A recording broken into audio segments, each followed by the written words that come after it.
Hi, everybody. Welcome to Season 2, Episode 1 of Coming Out with Liz and Eddie. I'm Eddie Connor. And I'm Liz Lyu. The title of this show is Tools to Design Your Destiny. And Liz and I want to thank every single one of you for following us and subscribing all through Season 1 and being interested enough to come back and see what we're going to be talking about when?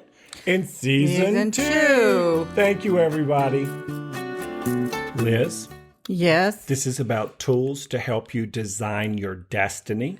It's a little scary, Eddie. A little scary. A lot of fun, a little scary. A little scary. But I want to open with a question for you, girl. Uh-huh.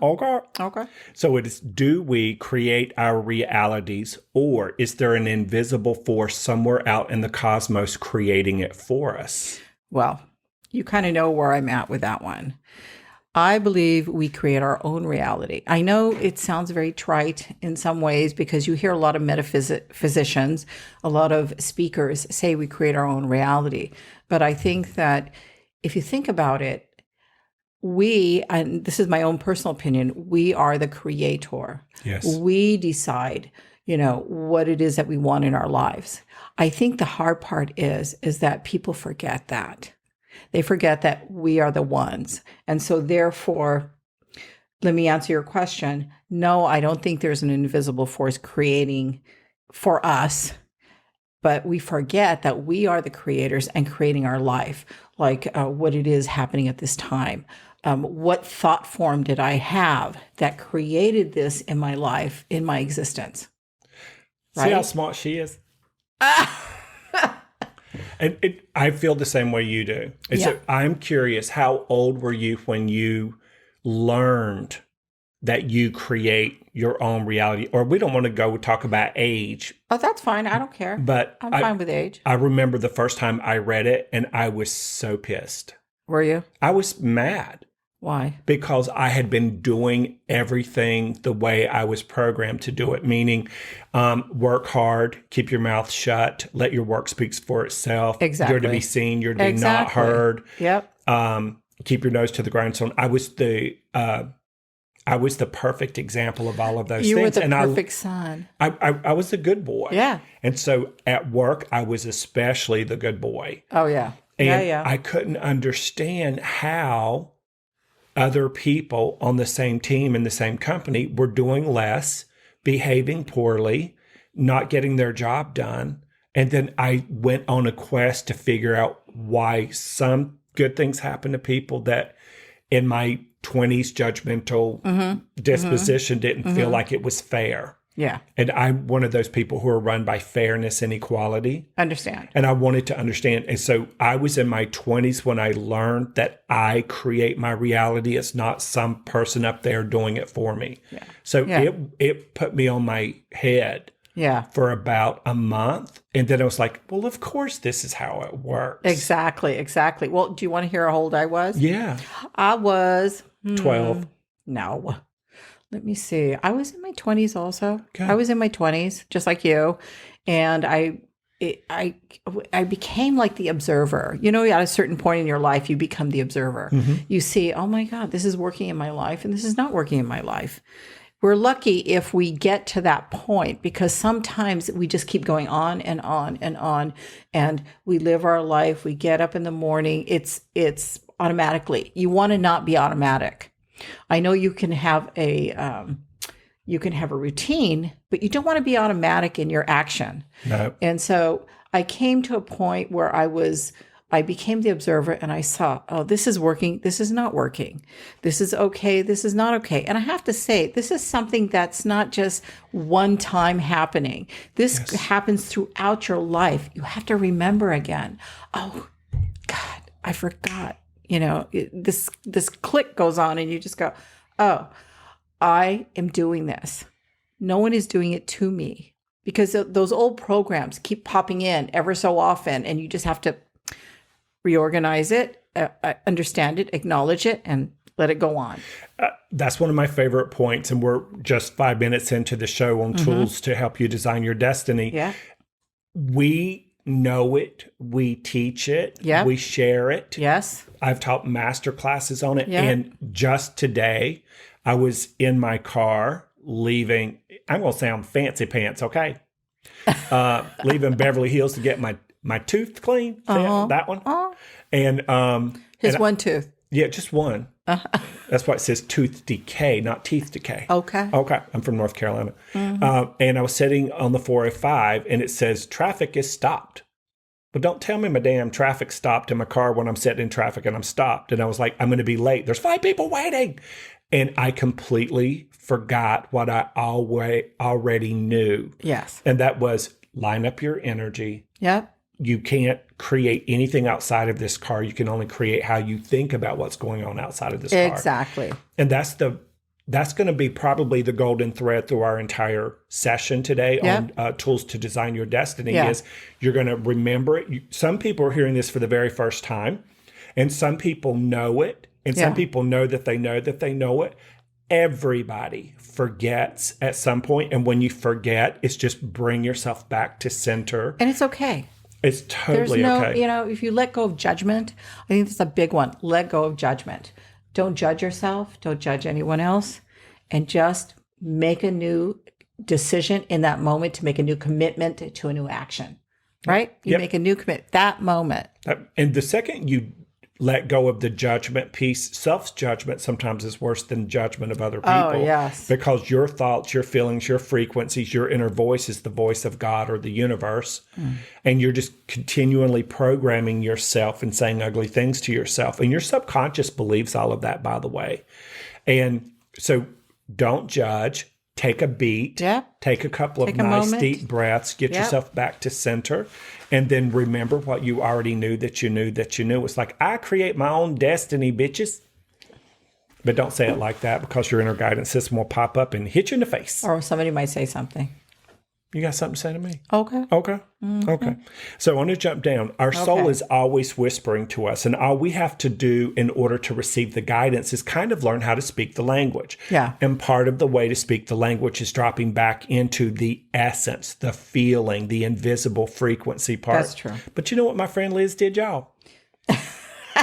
She came up with our first 5 ways to help you create your destiny. So what we're going to share with you today, these bullet points. Take inventory in real time. Imagination and visualization. Acceptance is the foundation to build your future. And Eddie, there's a few more.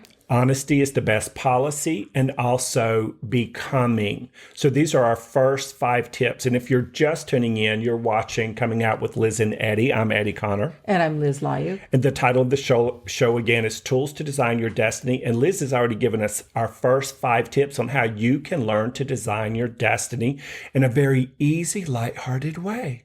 And practical way. Yeah, practical. So take inventory in real time. That's the first step. Tell me what that is for you. Okay, so taking inventory in real time. Where are you in your life right now? Don't look back saying, what did I do last week, last year? Did I make an ass out of myself at the meeting last week? Or did I not make that decision? And so now I'm reaping my rewards of whatever it was. It's taking the inventory where you're at right now, this moment, today. And this leads into... So go ahead. I want to piggyback on that. Okay. Piggy. Back, sorry. All of a sudden, I just flashbacks to the 7th grade. Sorry. Watching Deliverance. Oh, no. That gave me I ran away. Like, my people. I turned off the TV. Yeah, well. Okay. I had to watch it all the way through, see what I was in store for. Oh, no. So we take inventory in real time. This is what made me think of it. There's 2 kinds of inventory. Yeah. There's win inventories, where if you are going to go back in time, then spend time looking at the things that made you feel good, happy, things that were wins for you. Most people go back in time and they review their what I call sin, S-I inventory. Now, don't get all crazy and grab your Bibles, people. The word sin kind of got a bad rap. Sin literally means gently missed the mark. That's all it is. Yeah. And what we have a tendency to do is go back in time and do inventories, meaning we're looking at things, talking about things, writing down things, and gossiping about things we did where we missed the mark. So we're saying not to do that. That's right. We're Don't saying do that. Don't go back. So if you're going to take inventory in real time, then be a responsible, deliberate creator and do inventories. Yeah. Yeah. And then how does imagination and visualization kick into designing your destiny? Oh, this is the fun part. Take some time every day. You know how we're like running like rats on a wheel.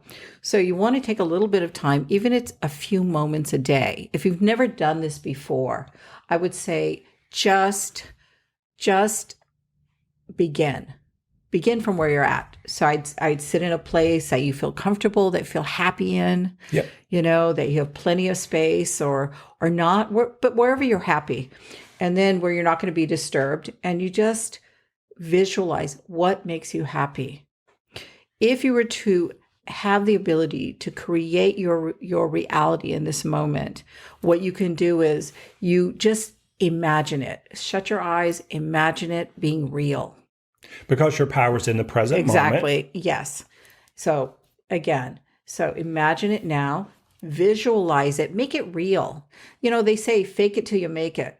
That has so much power to it. I know it sounds like a little small thing, but I have to tell you, just imagine it. Just visualize it. If you can't see it, it can't be done. If you can't see it, and if you can't feel it. Okay, the feeling part, well, that it comes later. But for right now, we're talking about imagination and visualization. Okay. And so you need to imagine it, visualize it, make it happen. Because, you know, when I said that if you can't imagine it, if you can't visualize it, how do you know what you don't know?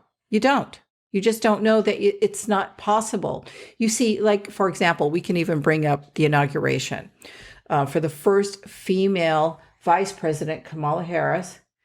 She is the first Black woman who became the vice president. Now, all these people behind her now know that it's possible because they saw it, they imagined, they visualized. She imagined it, visualized it. Those people, it makes it easier for that person to come behind them. What do you think, Edward? About the inauguration? No, I use that as an example because that's just current. But anything, anyone, if you see someone run the 1 minute mile before you do, then you have a belief system that you can do it too. Or if you're into meditation and you saw, oh my God, that person's meditating for 8 hours, I can do that too. I've done it. So I'm just saying. Girl, I'm not worthy. So, but you can do it. If there's something inside of you, sometimes there's something inside of you that says, you look at something and you just say, whoa, I can do that. Yep. Right? Yep. I just have to say something. When Edward, you know me. So, okay, look. If the first time that I saw someone channel a trans channel, Sean Randall, Daryl Anka, who channels Bashar. Yeah. And I saw it, and someone brought me to a channeling experience, and I was sitting in the audience, and something in my mind says, I can do that. I've never done that before. I've never even thought of doing that. But you don't know what you don't know. So again, go ahead, sister. So I don't think you sat around and said, let me visualize and imagine myself conscious channeling and trance channeling some light being from outer space. No. But I do feel you spent a lot of time, invested time in imagining and pretending, how do I get to the next level? Exactly. What other things do I want to learn so that I can continue to create the reality I want?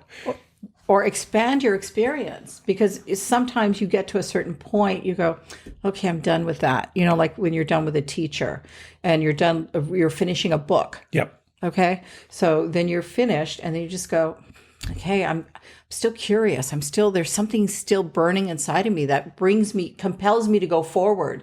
Everyone has that. It compels you. And you just go, okay, Let me just put it out there to the universe. I'm visualizing a new experience coming to me in the way that I want, in the way that I prefer, that will allow me to expand my world. And that burning Liz is talking about is that fire of desire that's in your solar plexus. Yes. But if that burning is lower in your nether regions, you might need to go see a doctor. Edward. Speaking of imagination and visualization, one thing to remember is some people say, I don't have time to visualize. I don't have time to spend in meditation. And let me tell you what's happening. We are always visualizing something. I was going to say that, yeah. And it goes back to your point earlier. Mm-hmm. You don't ever want to be on autopilot because 90+% of the people in the world are on autopilot. Mm-hmm. And if you're on autopilot, that means when you're sitting in traffic on the 405, like he was this morning, and you're not connected to your own pure intention and visualizing getting there in a healthy, happy way, then you fall victim, and I don't like that word, but it's true. You fall into everybody else's monkey-minded business. So there's two frequencies. There's the high and the low. We always visualize something, but mostly it's the worst case scenario. Yeah, most people do. Most people do that, and they don't realize they're actually deliberately creating their reality by visualizing and thinking and meditating on what they don't want. Can I add to that is that every moment we're committed to some action. So by not taking an action, you're committing to that non-action. So either you are consciously creating your reality that we're talking about, or you're committing to allowing yourself to skate through and committing to not commit, just to just be in that moment, just to be automatic. So you're committing to either one of those. You can also look at it like if you're on a grid, like 1 to 10. You can do that. I always like to say that, you're on a grid 1 to 10. So you're looking at the moment. So it's either you're looking in a positive way, like you said, the higher, or you're looking at number 1, which is the lower, the left side. So commit or not commit. But either way, you are committing to one action, either way. Choosing is choosing. Not choosing is choosing. Either way, you're visualizing or meditating on something that's going to either bring you what you do want or what you don't want, which leads us right into acceptance is the foundation to build your future. What you mean by that? What I mean by that is when you accept your second, let's say that you have done the first 2 items, you're taking inventory in real time, you're imagining visualization. Now comes acceptance. Who are you? Who you is. Who are you? Who are the person that you are in this moment? Once you accept yourself for who you are with no blinders on, take your blinders off and say, I'm like this. This is me. I don't want to be, and also this has to do with don't compare yourself to another person. You don't need to do that. Don't compare yourself. You are a unique individual that is experiencing the world, the universe. Yeah. Your God is all that is. You can say that, but you are unique. And so therefore, in this moment, you accept yourself with all your little warts and, foibles, or if you have, your arms are longer than your torso or whatever, you know what Why I mean? Are you looking at me? Silly. Hey, do you know how to catch a unique friend? No, you tell me. Unique up on them. You are so bad. I've been getting it all day from you. You're so funny. I know. But I know he's saying and it's the truth. You have to. He's been doing it to me all day. So acceptance. So accept yourself in a non-judgmental way. Exactly. But also keep in mind to not put the blinders on. Don't hide from yourself. Because sometimes I think people have a tendency, I know I did, have a tendency to say, no, I'm really not like that. And then I thought about it. Like what? Give us an example, Liz. Well, okay, I'm very OCD in a lot of ways. And my daughter would tell me, Mom, you're doing too much. She does that all the time. You're doing too much. And I'm going, no, I'm not. So how do you take that piece in an accepting way? Well, I step back. And I've learned after the first 3 times she said it to me, I realized there may be something to this. So then I had to think back and say, what am I doing? So the next time I did it, I was the observer. And when she said it to me, I did not take it that she was just trying to be upset with me or stop me from doing what I was doing. But I realized, sometimes I do too much. And so maybe I know when we do too much, I accept it. Yeah. When we do too much, we get tired. Yeah. And when we get a little tired, a little fatigued, a little we're doing too much, we default to autopilot. That's right. And so maybe when you were innocently defaulting to autopilot, you were doing that behavior that she lovingly pointed out. And then you did what we're talking about. Well, I hear the other part. I'm joking. So then you started to observe it from a higher perspective and then visualized and meditated on a new way to see it so you can be aware of it, but not self-critical. Yes. But also it gives you an opportunity to accept yourself and to create a new behavior and commit to a new way. Yeah, we call those soul opportunities here at Coming Out with Liz and Eddie. I'm Eddie Connor. And I'm Liz Lyu. Today we're talking about tools to design your destiny. And child, we just on number 4. Okay. So honesty is the best policy. That ties right in with acceptance. But what you mean by that? Okay, it does tie in exactly with that. It just means that being honest with yourself, honest in ways that maybe you weren't honest before, that maybe for the first 18 years of your life, you've been telling yourself you're like this, like that, and you're not. You're not, somebody told me this person is like 5'4", and at a certain point in their life, they just said, no, I'm 5'10". And they honestly believe that.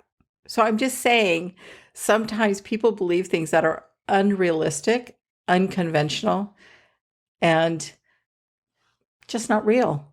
And so then they have to look back at it and just say, oh, this is who I am. And take a winventory. Exactly. Yeah. And what's a winventory, Eddie? It is when you're looking at things in your history that made you feel like you were winning in the game of life. Exactly. Child, she sprung it on me, but I jumped back quick. And number 5 is becoming. What do you mean by that? Again, when you see these actions and you who have taken these appropriate actions that we have spoken about, taking inventory real time, imagination, visualization, acceptance, and honesty is the best policy. Becoming is the result of all your actions and of all your work, all your processes. So it's the end of the process in which you become this new person where you realize you are creating your own reality. And this reality is something you prefer. It's not, it doesn't have to be hard. It's simple. So 1, 2, 3, 4, 5. It's a simple thing to do. Become who you are. You become your best self, basically. Yeah. Right? And you own it. Exactly. Own that. There are people who become their best self, and then they'll still play small because they don't want to make anybody uncomfortable that isn't working toward their best self. Outshine. Yeah. What are the vocabulary? Outshine. Outbecome, be your best self at any time. That's what you want, to be your best self. Yes. What else can you be but your best self? Yep. If you're in a position, many times, you were in corporate America before, as I was. That's why we left. And you see it where many people there, it's very competitive, and people are trying to be their best self. I want to take the word try out because I really don't like that word, but be your best self. And many times you hold yourself back so that you can stay with the group. You can stay and meld in. You don't have to. You don't have to do that. No. You can outshine. You can be yourself and you can still feel good about yourself. You can still be promoted. You can, and for all you know, that group that you were in, and we talk about frequency and energy all the time, right, Eddie? And so after you've created this self, this becoming of who you are, you may gravitate out of that group and you've become into something better where other people are also being who they are, their best self. And then you're at that energy level. So those people now phase out of your life. That's right. and which happens all the time. And we can talk about this in a future show, Edward, about, when you become your best self, you're cycling at this higher frequency. All those old frequency, they're just not in your vision anymore. You don't see it anymore. Yep. Because that's not who you are. And the frequency she's speaking about under the umbrella of becoming is you are doing no one a disservice by becoming the best version of you can be. Great point. point. The people who tell you that you are the people that will organically vibrate out of your life. You don't have to go down to the store and buy a machete or nothing. What? Yeah. You just vibrate. You continue to become one of the best team leaders. You set the tone for everybody else. You raise the bar in a win-win way where everybody on the team is getting something good and they're inspired to go to the next level too. That's right. Child, that one surprised me. Okay. Now, we have a couple of other ones we want to share with you on how to design your destiny. These are tools that Liz and I have come up with that, we come up with these tools, child, because we forget.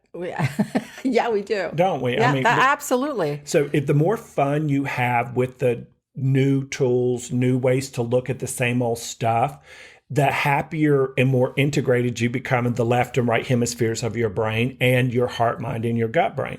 So let's go down we'll go over to the middle section because I jumped the script a little bit, y'all. That's all good. Okay. So Liz, tell us what the new ones are, things we're going to learn together. Okay. Setting solid intentions. Ding, ding, ding. Why journaling is powerful. Hey. What is your current beliefs program? BELIEFS. Also recognizing BUT-tradicted behavior, which is way more important than you think. Plus it sounds sexy. And reprogramming your subconscious mind. So with setting solid intentions, for me, an intention, we always have an intention, whether we have an intention or not, right? Yeah. The minute I was in the car and for about 2 minutes got twisted in my head about, I'm going to be late, these people are idiots. I was channeling my inner child. And then I flipped it really quick. Of course, Gloria Gaynor didn't hurt a bit on Studio 54 Sirius XM Radio. Whatever it takes to get you in that place, right? Yeah. Then we jumped right over to Donna Summer. Okay. I feel good. I feel love. And so setting a solid intention is about being super clear about what you do want. I love this. I know. Solid intention is you're getting clear about what you do want instead of what you don't want. Yeah. And the more solid it is, you can feel it by how you can tell it by how it feels inside of you. Yeah. Literally. So how do you create solid intentions for yourself, girl? Again, same thing. Just being clear. Just being clear about what it is that I want, where I want to go, how do I want to present myself in that moment? And am I being in my integrity? That's really important to me. The integrity part of it is like, am I being my authentic self? Yep. And this has to do with, again, what we're talking about, honesty and acceptance. And that's why journaling is so important, because when you journal, there's a couple of aspects to it. Most people like to journal on their Nook or their iPad. Honestly, you can do that if you want to. It's better than doing nothing. What's better is writing, because it integrates the left and right hemispheres of your brain. Most people, I went and read some of my journals back in my teens and 20s. It was a glorified bitch fest. And I was like, and now looking back at it, now I destroyed them. Looking back at it, I could see how I kept accidentally recycling, regenerating an existing pattern that I didn't know was there to start with. But I love vibratory vocabulary because you choose words, language that elevates and integrates. So it elevates your spirit and it integrates your right and left brain. It also integrates your heart, your heaven and earth through your heart chakra. So journaling is important because when you write it down, your subconscious mind thinks it's already real. Oh yeah. It doesn't know what's real, what's not real. You do that. You create that. I am agreeing with you in regards to journaling. I mean, I agree. I like to write things on a pad. because I know that once I get it out of here, I bring it here into the physical world, and it can give the opportunity, it will manifest. Once I get it out of here, it manifests and I feel it. So those 3 elements, visualize, imagine, write it down. And it has an energy when you write. It has your energy, right, Edward? Has your energy when you write it down, and then you feel it. You feel what you've written down. Is it, without judgment? Again, I want to say, you don't want to say, oh, that's terrible. That rip it, throw it away. No, give it that good energy. Give it that energy that you want. You make the choice of giving it a positive energy. That's right. It's journals are time capsules. Yeah. To show you where you were and where you weren't back in time. And then it also helps very clearly help you see why you got the job you got. Yep. Why you dated the person you dated, and why you broke. Okay. And so journaling is, if you do it from a place of acceptance and beingness, you can sit there and say things like, he real cute and stuff, but I ain't going to take my blouse off in front of him until I lose 20 pounds. And not feel bad about it. Not at all. I look way better from the waist down anyway. I was reading her mind. Oh, bad Yeah. boy. So what is your current belief program? Meaning we have an existing belief system about every subject on planet Earth. Yeah.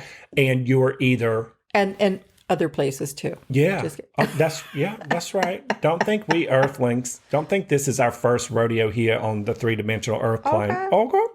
So we all have existing belief programs, and we have existing belief patterns. They're based on historical things, which is why if you're going to go back into your history, do a inventory first. Be accepting of who you are. And remember, when you think it, ink it, or journal it, it integrates the better and the highest part of who and what you are. But then you can upgrade your current belief program. You're either on autopilot, or you're stating intentions, or solid intentions from a place of acceptance, connection, and beingness. Okay. Because Liz don't play. Nope. So why is it important to recognize BUT-tradicted behavior? Okay, you're going to have to help me with this one, sister. Okay, stand up. No, I'm joking. I believe everything you say. No, you don't, because know. you call me on 87.3% of it. I mean, just loosely off the top of my head. Off your top of your head, yeah. So recognizing BUT-tradicted behavior is this. It's when you are 5.4 inches and you keep telling everybody you 5'10". Yeah. That's a contradiction. Exactly. And the reason I call it BUT-tradiction is 99.9% of the time somebody will say, I really want a relationship, but I don't want a jerk. I really want a new job, but I'm not going to find it in this economy. No. I really want more money, but there ain't enough hours in the day to work 3 more jobs. Exactly. So BUT-tradictions, you know what I first started calling them when it came through in readings, because I do readings. So every reading they say, I want to ask about love. I want to ask about me some money. I want to ask about career. I'm like, okay. And then they would say, this is what I want, but this is what I want, but this is what I want, but. Yeah. And you know what I started calling them? Contradicted vibrational signals. Right? Isn't that stupid? I accepted it was stupid. You can too. Okay. And so then it became BUT-tradictions because when you talk about what you do want and don't want in the same sentence, that's a program. Yeah. And your desire is canceled out by your resistance to your desire. That makes sense. Your love is canceled out by the fear of the jerk. And the universe, which says, I love you. Fear of love. Yeah. Well, it doesn't have to be fear of love. It could be talking about what you don't want and do want at the same time so frequently. You get the relationship, but you're going to get a jerk. It's like buying something and returning it the same moment. You don't get to do that with boyfriends and girlfriends. No, you don't. I mean, not where I come from. Yeah. What'd you do with yours?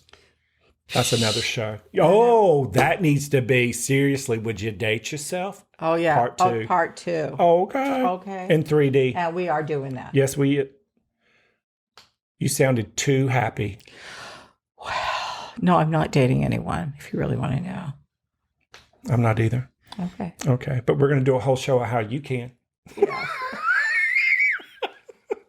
Because we accept Accept all of this ourselves. loving over here. We accept ourselves as we are. Yeah, we're not critical of us. No. So reprogramming your subconscious mind. Your subconscious mind has no sense of humor. Yeah. It believes everything you tell it. And your subconscious mind is literally tied to your inner child. Yeah. Your 7 and under emotional belief system. And your subconscious mind it has more power. It's the thing that will bring you the jerk instead of the lover. Yeah. Because the conscious thinking mind sees and hears everything in real time. The subconscious mind has been programmed since the day you were conceived. Oh, no, I'm sorry. Your subconscious mind has been programmed since the day your mother was conceived. Because when she was conceived, then all the equipment she has in her biological body is the equipment that brings the consciousness of you forward when you're born. Yeah. So it goes back 3 to 5 generations. Your subconscious mind, I mean, it's some serious stuff. But here's the beauty with the subconscious mind. Okay, I'm like you can. I'm sorry, I didn't mean to interrupt. Go ahead. No, you've already interrupted. I want to hear. Okay. I'm dying to hear. No. I thought you were going to say, I don't believe in the subconscious mind. No, not at all. No. Okay. No, go ahead. I'm sorry that I interrupted. No, I'm dying to hear. I'm just saying you lost me a little bit back there. Well, tell me where I lost you, because if I lost you, I might have lost 1 or 2 other people out there in Liz and Eddie land. Okay, so when you said that it's when the mother. Right. So that's it. There's a great is that a thought of a school of thought, or is that okay? It's proven scientifically. Okay. Yeah. So when you're science, I like science. I love science a little bit. Like physics. I love science. Yeah. Metaphysics. Yeah. So it's like when we'll just keep it super simple. Yeah. When you're conceived, you already start picking up the frequency of your mother first and then your father before you're ever born. So okay, that makes sense because, as a soul, you choose your parents before you come to this earth. So that makes sense that you're attracting that energetic frequency and level that there's something there that you have selected, that you have chosen that is attracted. So, okay, I agree. Okay, I'm just saying that's what I was confused. Maybe it's how you said it. Okay. You know what? We should do it. There's a great book called It Didn't Start With You that explains this beautifully by a psychoanalyst. I can't think of his name off the top of my head.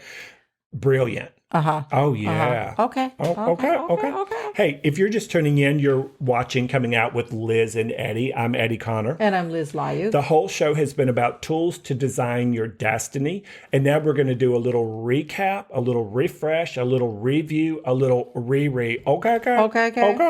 Okay, so we take inventory in real time. For you, that means?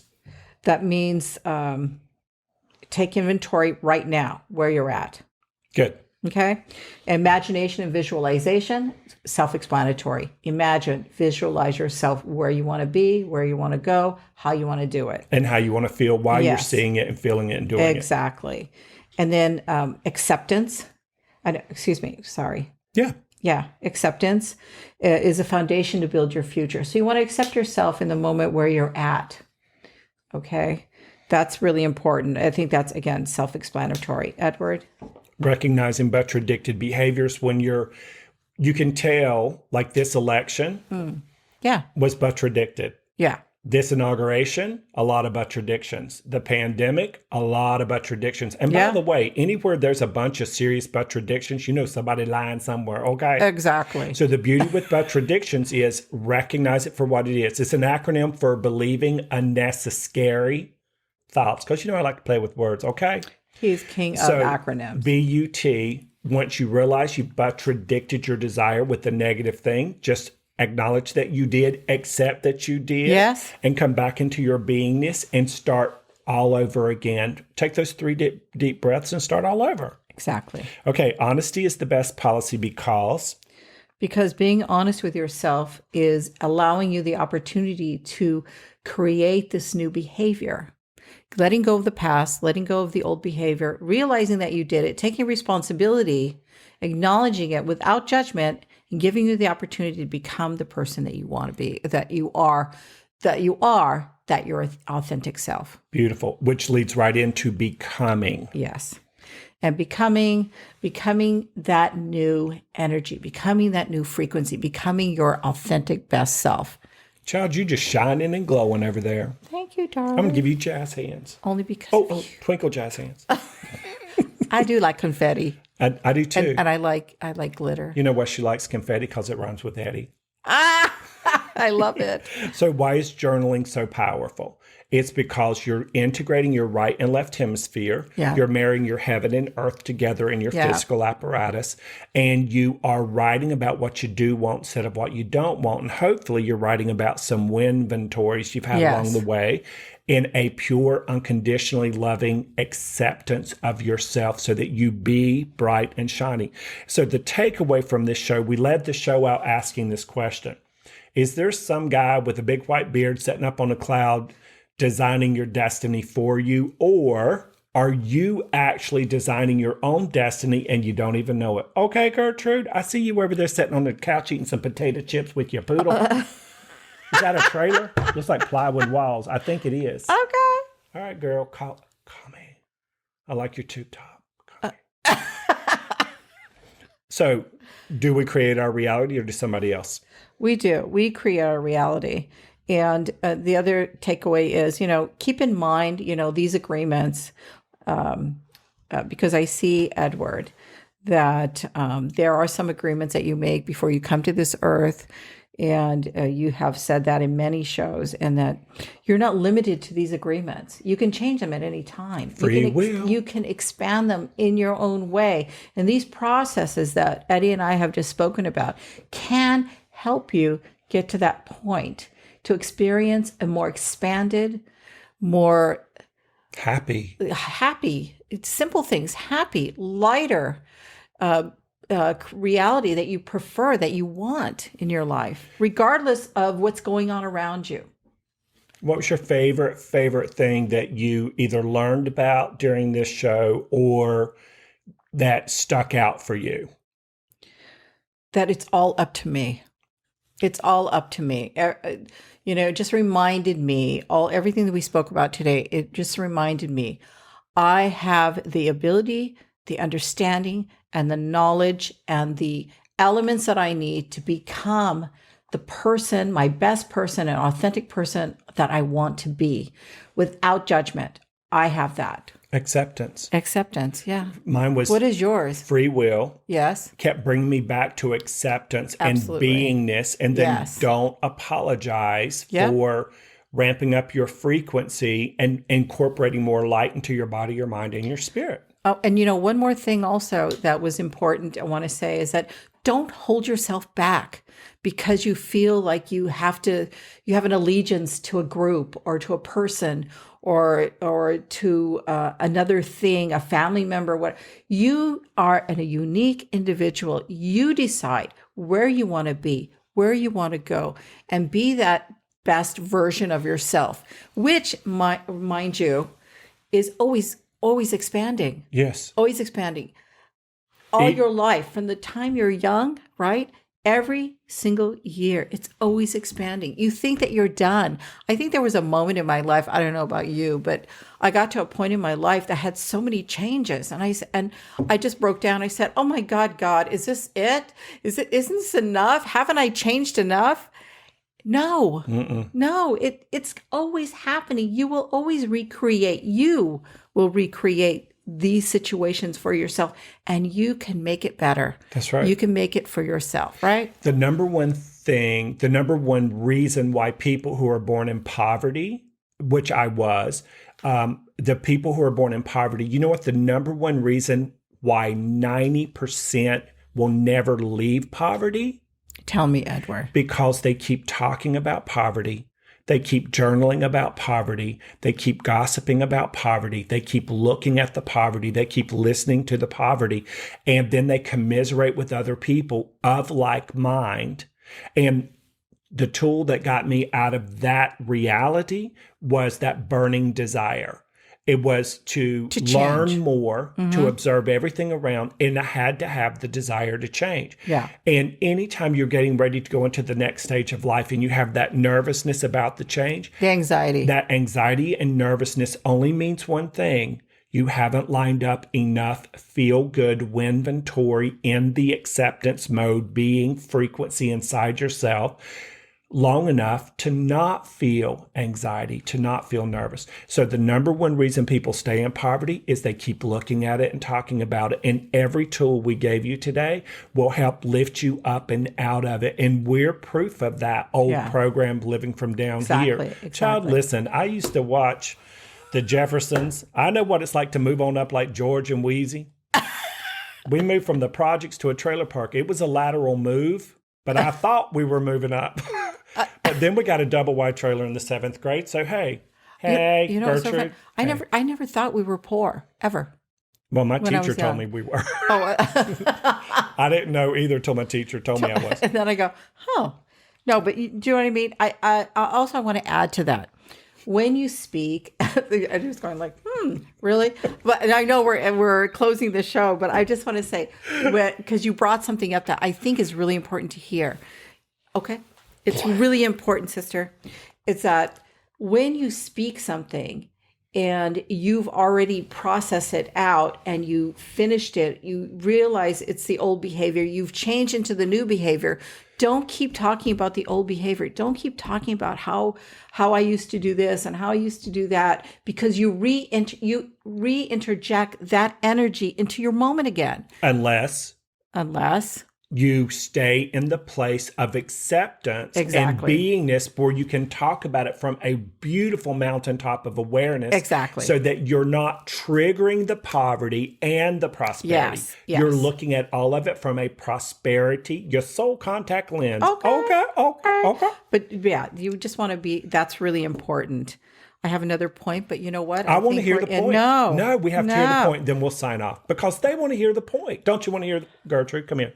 Call in. Gertrude. 1-800-Liz and Eddie. Let me say it again. 1-800-Liz and Eddie. She was chomping on a potato chip. She didn't hear it.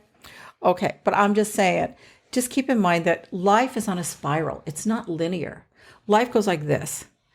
And so every time you make a change in your life, you revisit the old energy that had defeated you once before. And you're given an opportunity by the universe to say, yes, I'm going to make the change, or no, I'm going to stay here right now. I feel more comfortable. So there's no judgment here. Again, this brings up your point of free will and choice. So again, life is on the spiral. You make the choice. You make the change, and you can make that decision. I just realized because it's on the spiral, that's why history keeps repeating itself. Exactly. And you don't see us wearing 70s bell bottoms and halter tops. Sometimes. In public. Thanks, everybody, for joining us. I'm Eddie Connor. And I'm Liz Lyu. You're watching out. We're watching out for Eddie because he's scary today. No, I'm kidding. Oh, my God. Hi, everybody. I'm Eddie Connor. And I'm Liz Lyu. You've been watching Coming Out with Liz and Eddie, and the title of this episode has been Tools to Design Your Destiny. Until we see you next time, please remember to keep your thoughts, feelings, and frequencies high, fast, and pure so that you can unlock the universe within. Thanks, everybody. Thanks, everyone.